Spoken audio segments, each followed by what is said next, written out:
You Yeah, can start.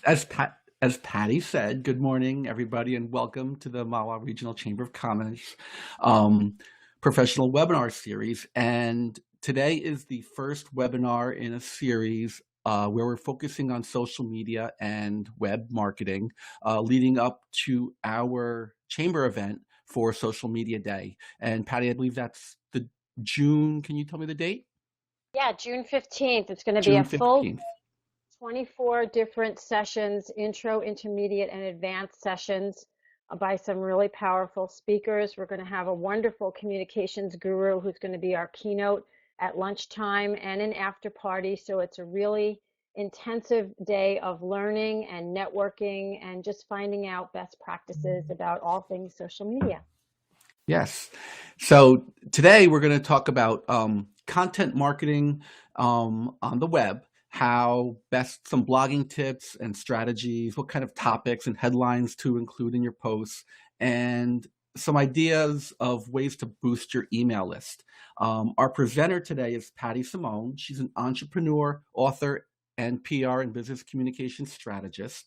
She helps individuals and companies boost their sales and marketing returns via smart strategy, blogging, videos, social media, and public relations. And she's just a general all around good person who likes to help people. She's appeared on ABC, Fox 5, MSNBC, and has been quoted on WCBS and Bloomberg Small Business Report by Joe Connolly. She's an entrepreneur, and you can learn more about Patty at her website, womencentric.net, or you can follow her on at Patty Simone on Twitter. All her contact information will most probably be at the end, and you can take all that information later. But without further ado, let me introduce. Let me go over our sponsors for our webinar, without which we can't make this happen, which is R&D Legal Bookkeeping. They manage your business finances so you can focus on increasing your bottom line. And 10-Foot Digital, digital signage strategy and systems for powerful visual communications. My name's Gary Pinky, and I am the owner of 10-Foot Digital and helping to run this. Last, we have Marketing Advantage. This is Patty's company for smarter business communications for individuals, entrepreneurs, and enterprises. And here's Patty. Hey, so thanks again for joining us this morning. Let's get right to it. We have a lot to go over today. So optimally, in the perfect world, you are totally in tune with all of the people that are part of your audiences. So whether they're millennials or Gen X's or whatever segment that they fall in, whether it's B2B or B2C, you know the face of your end consumer. And, in knowing them, that helps you to put together the right action steps to reach out to them. So as we know, social media is a lot of moving parts, right? It's a lot of different things, and some of the buzzwords of what we already mentioned today is content marketing. And so what does that mean? And how does blogging fit into it? And what is the face of modern PR, public relations and interacting with both the media and your prospects using all the different channels that are out there, leveraging your blog, being a publisher, being someone who's, establishing yourself as the go-to resource for whatever it is that you do. So this is supposed to give you an illustration about that. As we all know, there's a lot involved. Really successful companies are using blogging to do a number of things on a daily basis. They're basically wanting to create awareness about the brand, because how can someone do business with you if they don't actually know who you are or that you exist? So that's one of the major things that blogging helps to accomplish. They're also in the process of blogging and putting good posts out there with valuable information is establishing their expertise in their particular sector. And again, hopefully with the thought in mind that you're actually sharing information that is directly targeting the kinds of prospects that you want to get more business from. And that's very important right there. That's a huge important point, because in order for the right people to find you, you have to be writing about the right content and giving out the right kind of information so that people who are looking for that product or service, or that resource, you know, come to think of you as the expert in that category. In doing so correctly in blogging and in a number of other ways that you're leveraging the blog, you're definitely going to help increase better organic search engine ranking. And that's really part of the sweetest prize of blogging as well. Because the bottom line is, when someone's looking for something, they're not pulling out the dusty old Yellow Pages books, which most of us don't even get anymore. We're not looking at them. People are pulling out their mobile phone, their mobile devices, and they're looking for whatever they're looking for online. So it behooves any business owner, whether you are a solopreneur, an author, an expert looking to get more speaking gigs, a huge multinational company, it behooves all of these folks to be thinking about what they're sharing and how they're sharing it so that you can increase your search engine ranking and you come up first organically. Obviously, if you're blogging within your website, you're also, quote, feeding it, you're nurturing it, which Google really likes as well. And being that it's the major search engine, and the thing that's really driving most of our online searches, again, if you have fresh content on your website and you're constantly updating things that are relevant, not, a lot of fluff and nonsense, but really relevant information that pertains to your particular business, product, or service, that's a good thing to do. In the process of doing all of these things, blogging helps you connect with warmer leads and strategic partners, because these folks are looking for you, or someone that does what you do or sells what you sell, by going online. And if they're finding you and stumbling upon you because you've been very productive in planting all these great seeds through your blogging, it's going to attract to you people that are going to find out about you, and people that are really legitimately interested in doing business with your company. In the process as well, and this is valuable still for anybody, this is how media producers are looking for their resources and their leads. So, PR professionals, members of the media, producers, bloggers, writers of every kind are using social media to find you. And once you blog about a topic, if you're doing it well and you're really taking advantage of it, you're sharing that information in social channels. And via your social channels and your blog itself, more people get to know about you. And the possibility is that you're increasing your opportunities of getting quoted in the media, which is huge. You want that. You definitely want it. Whether it's a local paper, a weekly paper is just as valuable as a daily. So many of the clients that I've worked with have been featured in their little local paper, and that has resulted in a daily paper including them in a feature. And sometimes that feature has ended up with the person being on television. So again, everyone's success formula is different. There are some things that are across the board, but you have to think very critically about what pertains to you and your business in particular, and your goals and objectives, so that you can put together the best plan. Because you never want to be like this, deciding that, oh my gosh, I need to find new clients. Blogging helps you constantly feed that machine so that people are reaching out to you. And it basically is a way, if you want to look at it in another way, it's a magnet. So you're putting information out there, but because of your strategic content that you are putting out there, clients are finding you. And again, blogging and any marketing action or activity that you take is all about growing your visibility. And the more people that know about you, the more odds are that you'll get increased inquiries and people emailing you or calling you, recognizing you as you're sending out different email blasts, etc., and creating that dialogue that leads to sales, right? So the visibility has to grow. which increases your new leads that are warmer in nature, again, because the folks that are looking for you, your particular business, are drawn to you with the content, by the content that you are creating.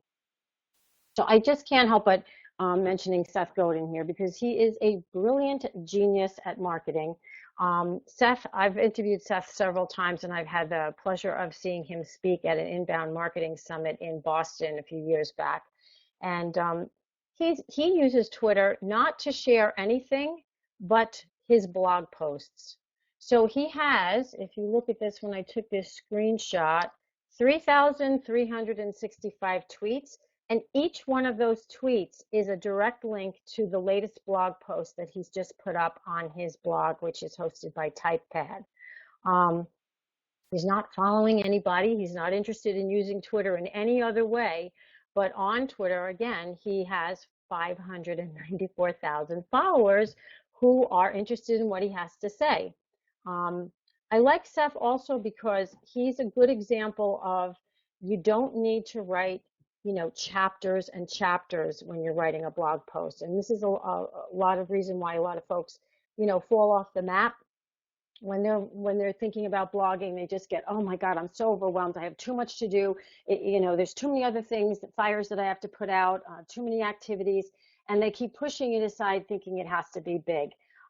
This is a really average and actually kind of long blog post for Seth. So you can see it's not a lot.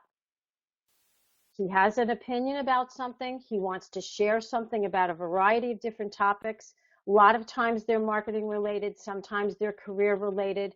And, again, when I'm saying let's define it, let's define what a blog post looks like and what a really good blog post can look like. It doesn't have to take too much time, but it does have to have value. And that is the bottom line. And it has to be something that's unique and authentic to your brand voice. So it helps to elevate you by nature of the fact that you are, again, being consistent with what you're sharing in your brand's particular unique voice. So this didn't really get a lot of shares because, again, a lot of the folks that follow Seth are looking for marketing related advice that's specific to business, not career. But, it's not bad. He got 110 people sharing it on LinkedIn, 289 likes, and, a few people on Google+. The next one is more intriguing. Now, if this isn't short, I don't know what is, but hey, look at how many sentences are in this blog post. He had something he wanted to share. He shared it, and 1,100 people liked it.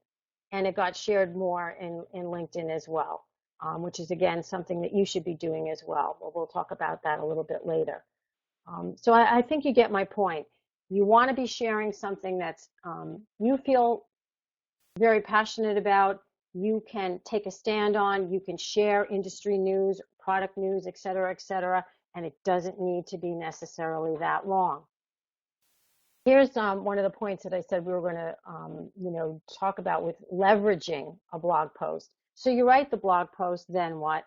You want to obviously make sure people are going to know about it, so you're sharing it on Facebook and Twitter, and you also can repurpose it in the form of a LinkedIn post. So you don't have to rewrite the whole thing. You can take a little snippet of it, a little teaser, and put it on LinkedIn, and that expands the visibility of it.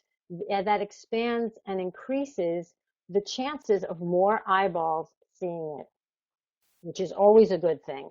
You can also include it in a press release if it's about something that you've observed as a new trend. If you can tie it into a stat on something that you've read about in the Wall Street Journal or the New York Times or Forbes or Money Magazine or Worth, whatever it is that you're reading that makes sense for, again, the folks that you want to connect with, you can share that and get yourself in front of the media as well through a press release that you put up on your website, and then you also can distribute through normal channels. So here are some of the blogging tips that I like people to know about, again, so that they are making the best use of their time and they're getting more productive results as a after effect of it. You want to use pithy and catchy subject lines. things that are going to pique people's interests and they make them want to click on it just by the subject line. So I know sometimes people have a lot of trouble with that. And sometimes I actually start writing my blog posts based on a subject line that I think of. And I know what the topic is going to be because I'm, thinking all the time of, different things that I'm writing for clients as well as for my own use. But again, it's like just piquing someone's interest to get them to click because we are so busy and we have so much that's pulling at our attention. If you've learned nothing else out of this whole thing today, please just know that it's most important for you to tell a story worth hearing. People don't want to be bothered with things that are inconsequential. They will quickly dismiss you and click on to something else if they quickly look through it and they see that it's really a ruse. It's it's a thinly guised advertorial. It's not really something that's relatable to them or valuable to them, but a sales pitch, and they'll move on. So please don't do that. You will get more fans and followers, likes, and inquiries by being valuable and telling a story worth hearing. Always include quotes and links as you can, and quotes that are pertaining to stats that are, again, something that's particular to your industry or something that's interesting to people, the specific audiences that you want to reach. And links back to your website, links back to a special landing page, links to a free offer, links to sign up for your email newsletter. And we'll get more into that later because really blogging is one of the most important ways to get people to do that as well. Experiment with topics. Don't just be the person that's always talking about business, business, business. Talk about other stuff besides that. Lifestyle topics. So if you're really into gourmet cooking or if you're really into travel, it's okay to share that. If you're really into adopting best practices in your company for your employees or staff, or having your employees or staff do something unusual as a leadership training exercise, share that in a blog post. Be that, fully faceted type of company brand. Instead of just showing one angle of you, show more of what makes your brand special and unique, what makes your staff and employees special and unique. Again, participating in conferences is another way to get you, your brand, your value, your services out in front of people, and blogging about that experience. Okay, include calls to action in some posts because, again, we realize that it is, in fact, a sales vehicle, that you do want to encourage people to do business with you as a result of reading it. So I'm not saying that you can never do that, but it should not be the norm that it's advertorial. It should be more editorial. And then in the bottom of every post, include your company boilerplate, and that's where you can have some call to action. Definitely track what's going on. Evaluate your results, the shares, the likes that you get, any comments that you get, any feedback that you get, because the more that you evaluate all those things, it will help you shape future content and tweak accordingly. So let's kick it up a notch. So blogging 2.0 strategies means that you're just really diving deeper into the who, what, when, where, and why that makes it necessary or valuable for you to blog, again, to achieve your own strategic goals and your own objectives. Number one, before you write a word, you need to identify who your best prospects are. And you may have several different categories. You may do business with all different kinds of industries and companies and people. And by knowing who those people are and identifying their personas, you then are able to make informed decisions that then shape what you do, right? So you have to understand, what are their outside interests? Where do they gather? What kinds of places are they interested in going to in terms of, ongoing knowledge and education? Do they belong to any specific communities or groups? So really thinking strategically about those things before you put pen to paper, if anyone's still doing that, or typing on your computer or whatever. And then once you understand those prospects and their interests, then you can write to those audiences and get better results.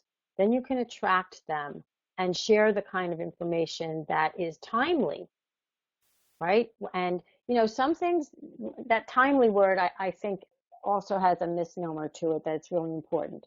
I have things in my archives, video interviews that I've conducted with people like Laura Fitton, who is the first person the first woman who got 25,000 followers on Twitter. And she was, kicking and screaming the whole way saying, this is a waste of my time. I don't understand this. I don't understand the value. But the bottom line is she decided, let me test this and let me just tweet about a lot of different things. And the reason why I'm telling you this story is because she did not only talk about marketing. She was basically an underemployed independent consultant, a single mom, struggling to get by, and she decided to use this particular platform to air her thoughts about a bunch of different things. Some of them human interest, and some of them just common to us, like who hates waiting on an airport line, and what's up with this, and how come this packaging says this, but it really doesn't say that. I mean, she talked about everything. And as a result, she got invited to Google. She got venture capital funding for her own firm, and her firm ended up being bought out by HubSpot. And this is all from her talking about things online. And again, letting her brand, which was kind of irreverent, kind of sassy, a little bit strident sometimes, but, really informed and quite honestly funny. She let her unique personality shine through. And if you want to think of it this way, Twitter is basically a microblog. That's all it is. You're putting stuff out there that you're, again, passionate about, interested in, that's going to serve your own purpose, and that's going to help connect you with like-minded folks who are looking to connect with or find that particular thing. So when you can, please leverage some humor. Allow some humorous things to come in. Once in a while you want to post or repost or retweet a funny cat video or a cute, animal thing. Go for it. That's not something that you always have to be shoving that aspect of things aside. Certainly, the whole thing about marketing, if it's nothing else, you want to be unique. And I go back to Seth Godin with this one. You're driving down a country road and you see a herd of cows and you're like, wow, cows, cool. You're driving down a country road and you see a herd of cows and there's one that's purple. You pull the car off the road. You jump out of your car and you're taking pictures with your phone and you're sharing it to everybody. The message in this is you do not want to do what everyone else is doing in your industry. You want to be remarkable. I can't say that enough. Marketing is all about, whether it's blogging or this content marketing or tweeting or anything else that you're doing to get your brand's name and information in front of people, you want to do it in a way that's remarkable, that makes people stop, slam on the brakes and go, whoa, I want to know more about these people.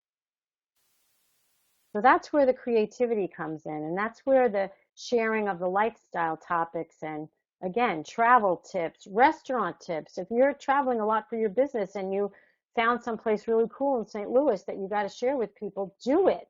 Do it on Instagram too. And again, you can share your blog posts and visuals from your blog posts on Instagram, which is a very effective channel for a lot of folks as well. And you want to encourage interaction. You want shares and comments. You want to be able to hear honest feedback from people. Because if you have your head in the sand and you're just thinking, I'm just blasting all this stuff out, I'm just going to keep blasting, irregardless of what anything else is happening, you're missing the boat. You're not doing yourself a good service there. Part of the thing about blogging is people are encouraged to share their thoughts about it. Yeah, this was a great article. I liked it. Or they'll add some other valuable information. Did you ever think of this, that, and the other thing? And you start a dialogue with those people, and then other people see that you have a dialogue with those people, and that encourages more people to have a dialogue with you. And after all, a customer, a browser becomes a buyer because they feel drawn to you.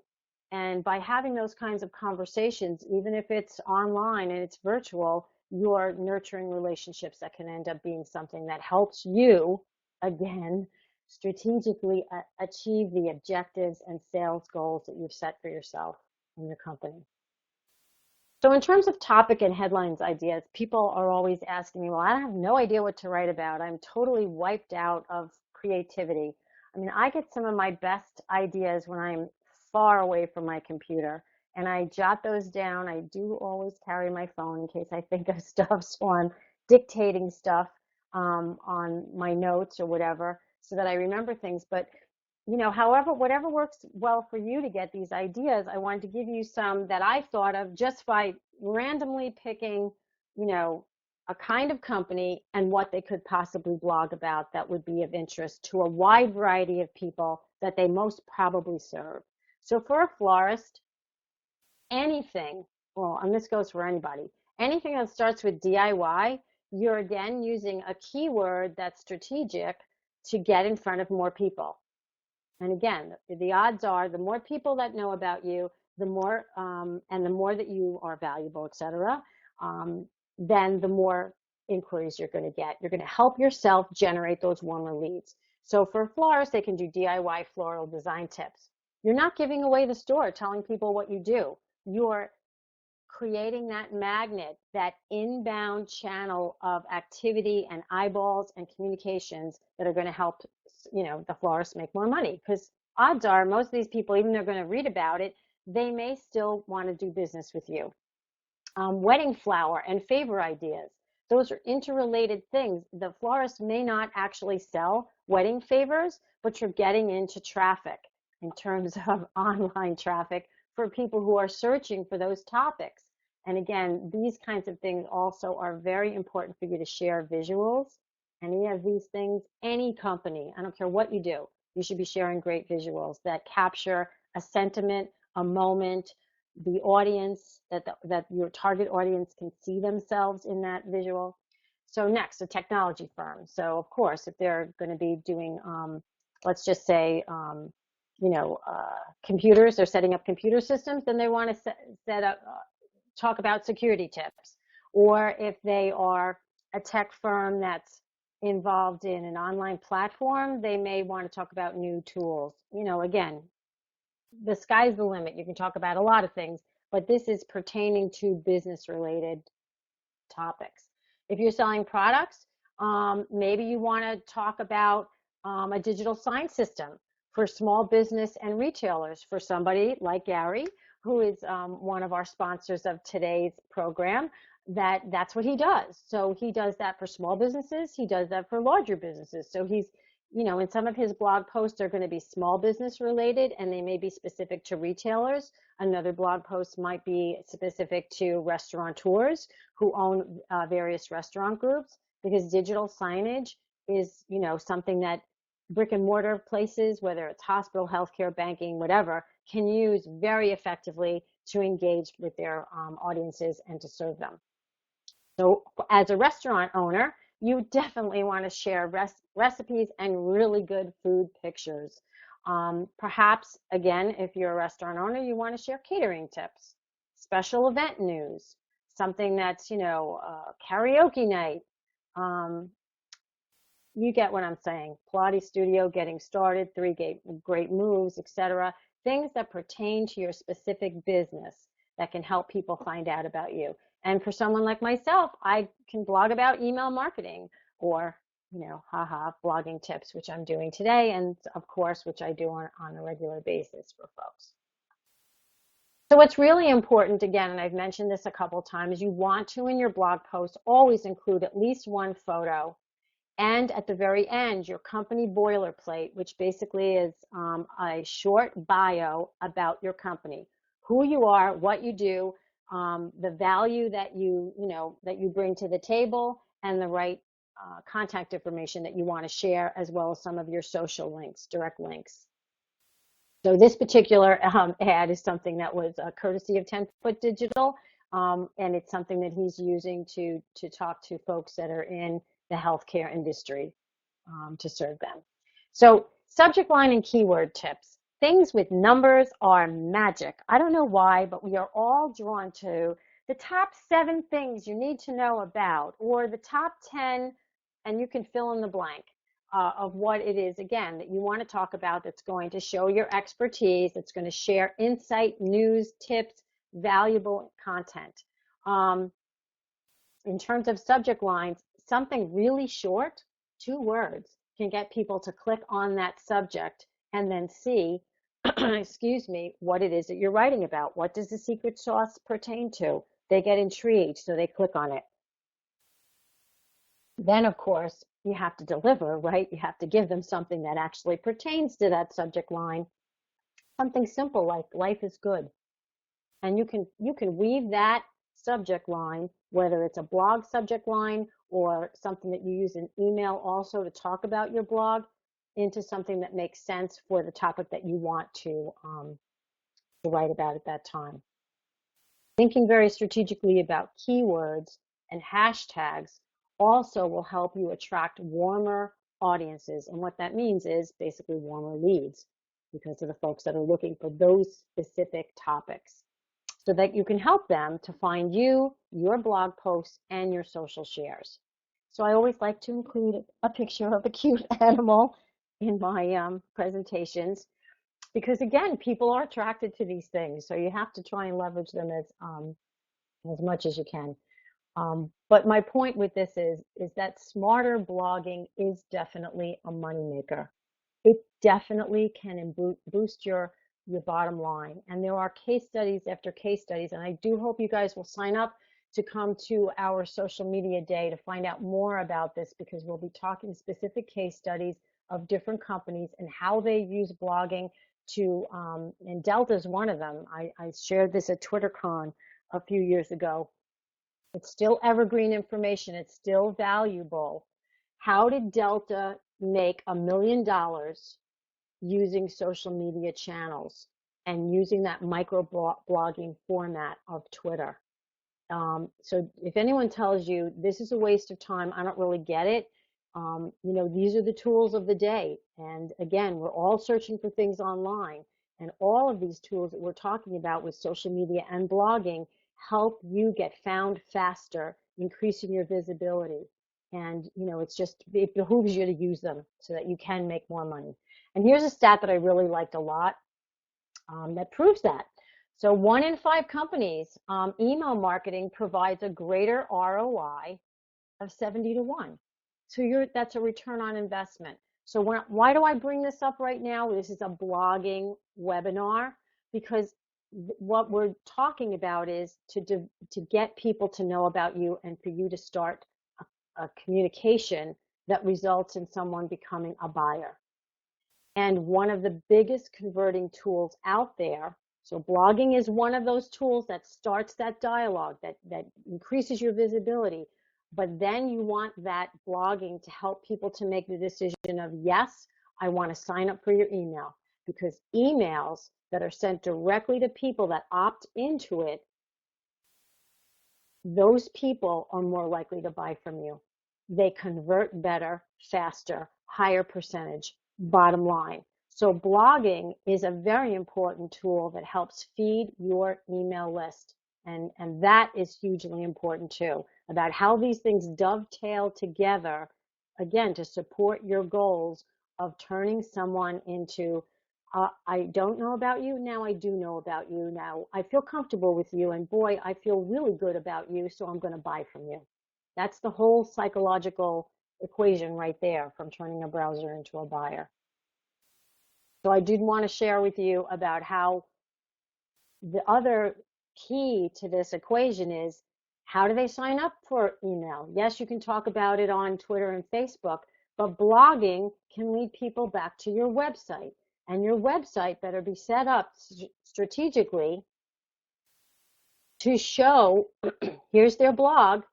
You want them to find your blog and your archives online. And then once they're on their website, on your website, they find out more about you, your products, your services, and then hopefully they sign up for your email and they reach out and call you or they contact you. So again, all of these things are interrelated in a really big way. So here's one of the landing pages you can send people to when you're talking about your blog, and then they find out more about you. This is a company that I worked with. The other thing that's really important is to do videos. And your blog can actually become at some point in times a vlog where it's video related that you're sharing tips. And if you don't feel comfortable appearing on camera, find someone in your organization that can speak on your behalf. Put together something that's short. It can be 30 seconds, it can be 60 seconds, and you're just talking about a specific topic. So, yeah. Is there anything that I need to answer right now, Gary? Not right now. Okay, all right. So anyway, this is another page that was put together, and it tied into this company's blog, and it's giving information again in a visual way. So I hope you can see that all these things are connected. It's not just, if you're thinking about a map and and each place, a state is a destination or a different activity that you're doing. You want to connect the dots between all these different activities so that each one of them is supporting and leveraging the other in order to get conversations going, in order to establish that expertise. Here's something, another former MRCC member who was part of our social media initial launch conference last year, Carl. He did a whole workshop about how to use photography again in your social media efforts, which again is a very great engagement tool. And when you land on here, his whole thing is he wants to boost his email list, because email lists, again, when you're sending out to people that opted in, those are warmer leads or hotter leads.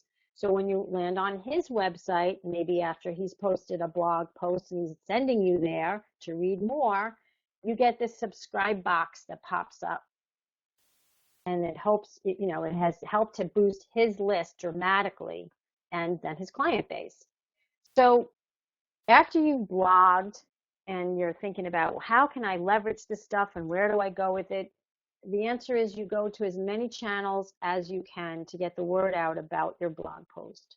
And again, if it's visual in any way, if you're putting together some kind of slide share or a PowerPoint presentation that's tied into that blog post, you will want to share that on YouTube. You want to share that on LinkedIn. You might want to share it on Instagram, certainly on Twitter and Facebook. Hopefully using links that you've bit.ly'd or that you have some kind of tracking mechanism on, so you can see right away where people are clicking more of. And again, you can track that engagement, which is very important. The rules of engagement, I've mentioned it a few times. They're pretty simple, because look at this woman. This is us in a microcosm. We're all really busy. We're on the phone. We're looking at our mobile. We're on the tablet. We're watching television. We're commuting, by train and, constantly surfing and everything else. We're, working with our laptops, maybe using multiple tools at once, and we're very distracted. Critical reason why it's more important than ever to finally hone your message, your direction, and the strategies that you pursue, the methods that you pursue, so that you are, in fact, rising to the top of all this clatter that's out there that we're all subjected to by being uniquely different, by using unique visuals, catchy subject lines that really lead to something valuable. It's all about value. Again, this is another key point. After all the things that I've shared today, it is all about being valuable. Because if you're not valuable, you're going to actually do damage to yourself. People will have a really bad impression about you if you're just, again, doing things that are constantly thinly guised as a sale ploy, and you're just trying to push, or buy from me, we're the only source. Instead of that, try this editorial stance. Think like a writer. Think like when you're opening a magazine and see what kind of headlines um, draw you when you're looking at on your tablet and you're reading certain articles in the New York Times or whatever publications that you read, Entrepreneur Magazine. See what kind of things draw you to read it. But understand that it is, in the end of things, not about you at all. It is about the face of your consumer and what they are looking for and where they are looking for it and what they are looking for specifically, and how they're framing their keyword searches to find who, what, where, when, more, etc. And by being authentic, you're allowing to your brand, that's what that means, you are really allowing yourself, again, that opportunity to stand apart from the rest of your competition.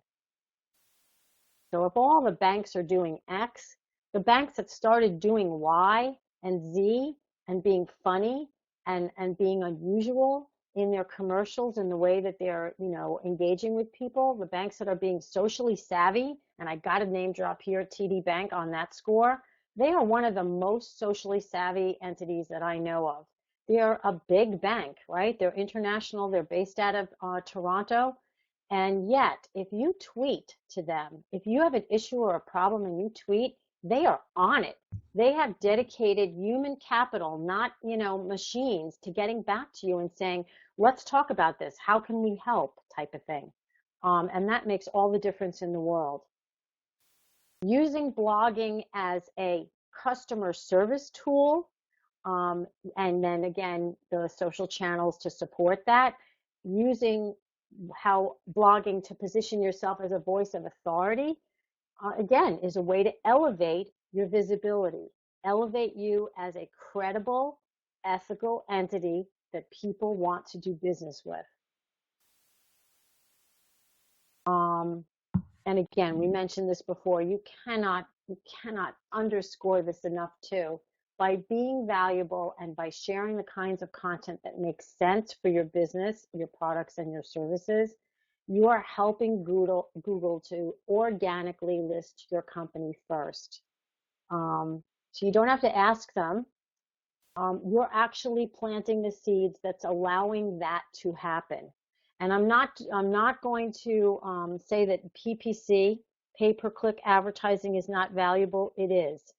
And having those cookies that are attached to those things when people are searching. I was looking for some oak furniture and I saw the commercial on television. It was interesting. It intrigued me. I couldn't remember the name of the firm, so I Googled it. And because of the way that they organically are putting information on their website, as well as the PPC, I had no choice but to bump into exactly the company I was looking for. So between those two different things, I found them and I was able to order what I wanted to order within the last couple of months. So, always think about what you're sharing, because Google they're pretty smart, and they do really give you benefits from sharing that valuable content.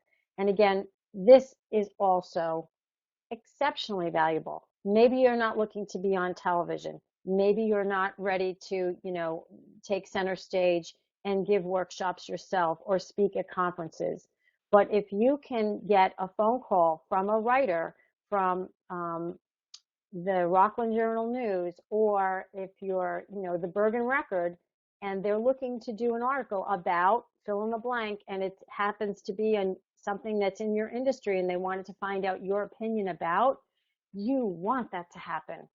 You absolutely want that to happen. It's another critical link that leads people to you. It's public exposure.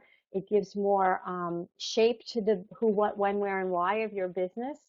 And it helps really validate you as that resource that you want to be validated as. So part and parcel of blogging is to get those and sharing that blog link on your social channels where editors, writers, and producers are looking for new resources for future articles that they're working on or television segments. You want to make sure that they find your company. If you're in air conditioning and heating and you're doing your due diligence, you're going to be that resources that's quoted in something when people are doing an article about that or a segment. So freaking is my new favorite word of the day. I apologize, it might not be up to the English standard, but it is a way to really tell you how passionately I feel about blogging. It is a freaking amazing sales tool. There's no doubt about it.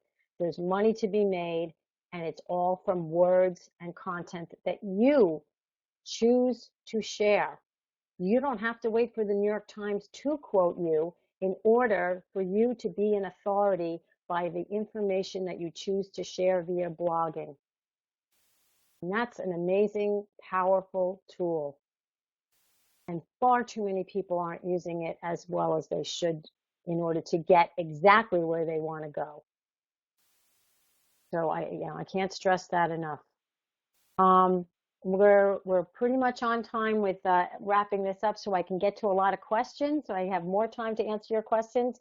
If you have any specific questions that you want to get in touch with me, please take down my contact information.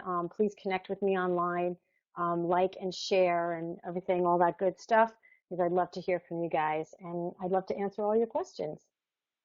All right. Thank you, Patty.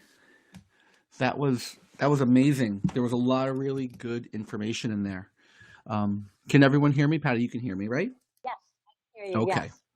So during your presentation, there were some good topics that came up in the chat box here. One of the ones was from Jan, actually. She asked about blogging platforms, and is there a most popular one, or what are some blogging platforms that are out there?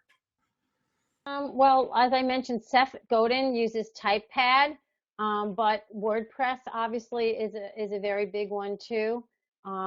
Most people have their blog established on their website.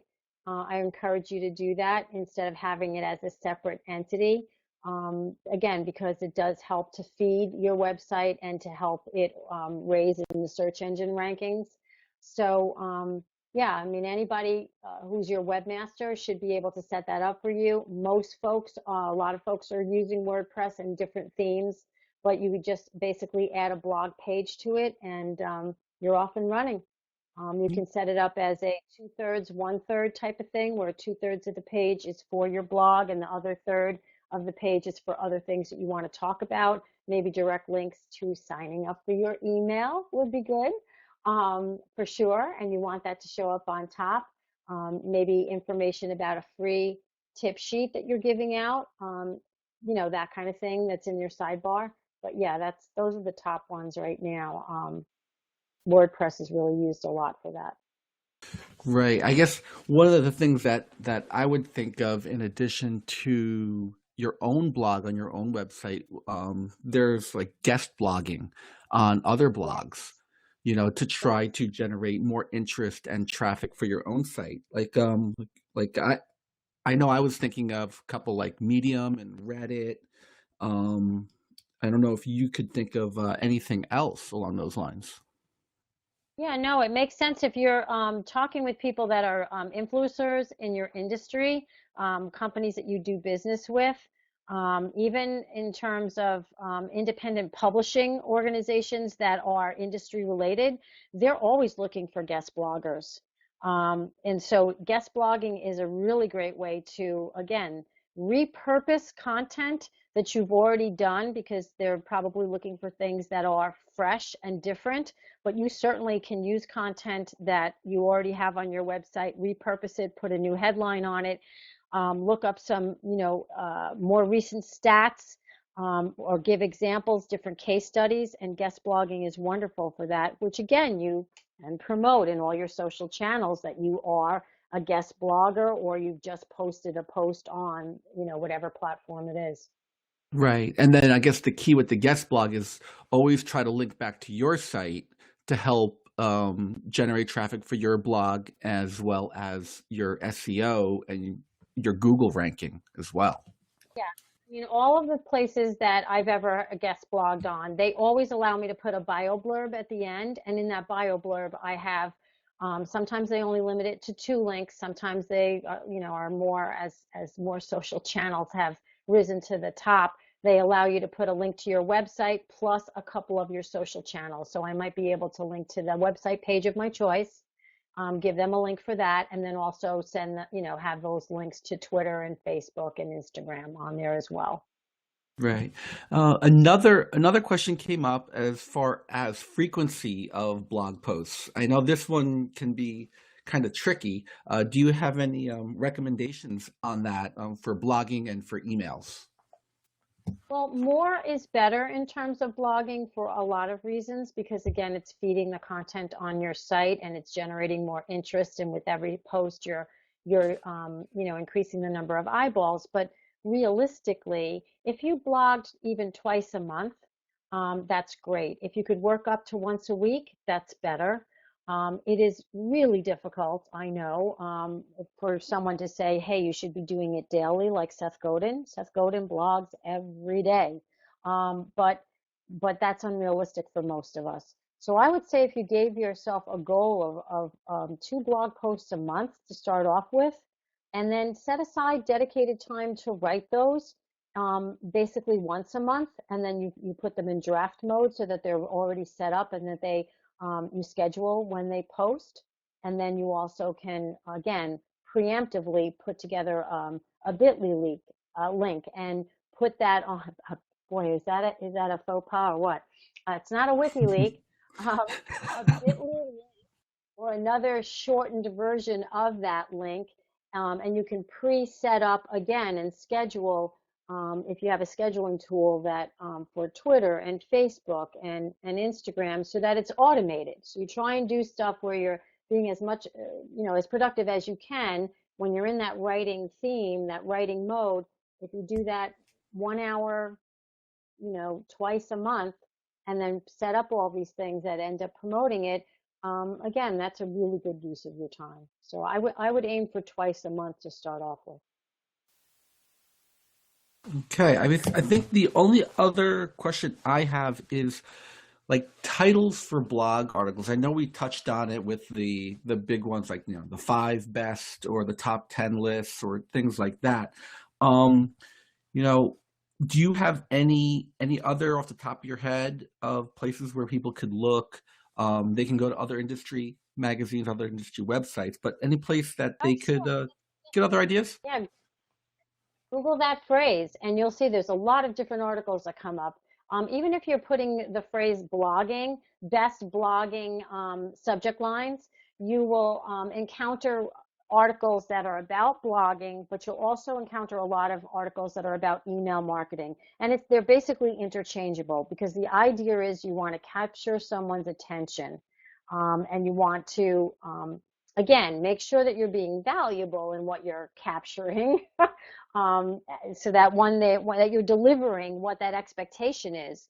And we can go back to some of the ones that I had mentioned. Life is good. Life is good is simple. You have no idea what that is, but it's something that you can talk about. Hey, I just had this really good experience with servicing a customer, and it becomes a customer service article. Um, and for me, life is good. I could write about the latest responsiveness that is hyper responsive of TD Bank, because I've been in several different situations where I've been annoyed about something that's happening. I've tweeted about it, and I've gotten a response, and I've gotten an empathetic person who is not, who's looking to alleviate whatever my situation is and to make it better so that I'm not unhappy. And I could use life is good as being the subject line that is the intro to telling that story of a really great customer service.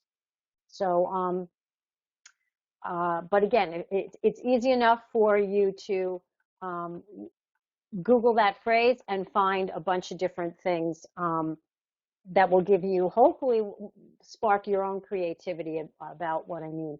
When I give a blogging workshop in our social media day, that's on June 15th at the Mawa Sheridan, I'll be going over some other examples of great subject lines that have been, talked about in the media and what their results were. So that'll be part of what I'll be going over as well.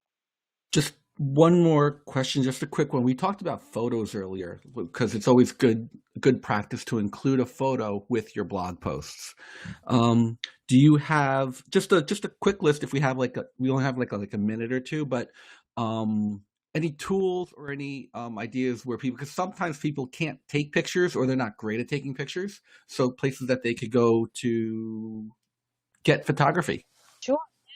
I have two favorites that I use to for inexpensive photos that are really well done. One of them is called Stock Lib, and it's the word stock with LIB at the end of it.com. And you buy credits, so I basically usually buy 50 credits at a time.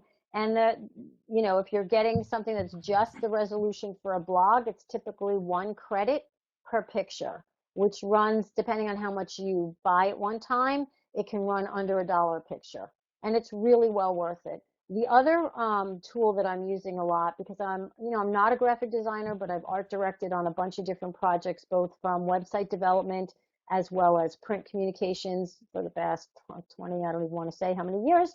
I now have developed this critical eye of what I like um, on behalf of my client and to help them. I'm not demeaning or in any way saying that you should not use a graphic designer, because graphic designers are awesome and they help you create your brand. But if you're looking for something on the fly to put together for a blog post, Canva, canva.com, which is, I guess, Guy Kawasaki is involved with that. Either he owns it or he is part of the Or an venture investor or capital group. something. Yeah. It's Canva, and I'll make sure that I have that on my we have a list of resources that I give out at the workshop at Social Media Day. So that these two will obviously be on it. But canva.com, Canva, is a great tool where you can make artwork specific, and they've got it all set up. You choose Facebook posts, you choose Twitter posts, and they have a bunch of pre-made up backgrounds, sometimes with also inspirational sayings. So a lot of times, some of the stuff that I'm sharing both on my personal channel at Patty Simone and at Women Centric, which is my main business channel, I'm going to Canva to make up those ads. And I'm using some of their pre-made up backgrounds and then changing the content with sometimes with word art. And it comes out looking really good. And, again, you grab more eyeballs when you share something with art. So I use it for blogging and for my social posts as well. Okay. So Well, that was yeah. possible. Yeah, no, that's great, Patty. Thank you so much for taking the time to present this. And thank you, everyone, for taking your part of your day to attend our webinar. We appreciate you coming and visiting. Please save the date for June 15th for the Social Media Day workshop at the Sheridan this year. And we look forward to seeing you at a future webinar. Have a great day, Thanks everyone. again, Gary. Thanks. Bye. Bye.